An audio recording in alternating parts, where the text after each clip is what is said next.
Hi hello నమస్తే welcome to Ninja Physics YouTube channel Telugu. Please like share subscribe to this YouTube channel.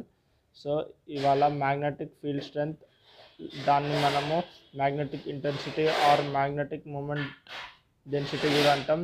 దీన్ని హెచ్తో represent చేస్తారు. H equals to B by mu.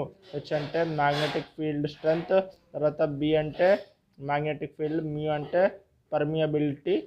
Dimension formula వచ్చేసరికి m0 l to the power of -1 t to the power of 0 a. SI unit వచ్చేసరికి ampere upon metre. తర్వాత capacitive reactance, దీన్ని ఎక్సితో represent చేస్తారు. ఎక్సి equals to 1/ωc. ఎక్సి అంటే capacitive reactance, omega వచ్చేసరికి angular frequency, తర్వాత C అంటే capacitance. తర్వాత దీనికి డైమెన్షనల్ ఫార్ములా వచ్చేసరికి ml² t to the power of -3 a to the power of -2. SI unit వచ్చేసరికి ఒమేగా. 26 వచ్చేసరికి ఇండక్టివ్ రియాక్టెన్స్, ఎక్సెల్తో రిప్రజెంట్ చేస్తారు. XL equals to omega.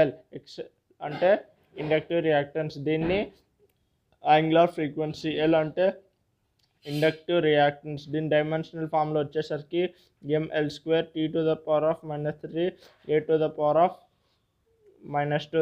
దీని SI యూనిట్ వచ్చేసరికి ఒమేగా. సో ఈ రెండు capacitive reactance and inductive reactance. తర్వాత ఇవి మనకు ఆల్టర్నేటింగ్ కరెంట్లో వస్తాయి. ఇవి కూడా చాలా ఇంపార్టెంట్ అండి మీ ఎగ్జామ్స్కి. సో మళ్ళీ పార్ట్ 13లో కలుస్తా. అంతవరకు స్టే ట్యూన్. Thank you.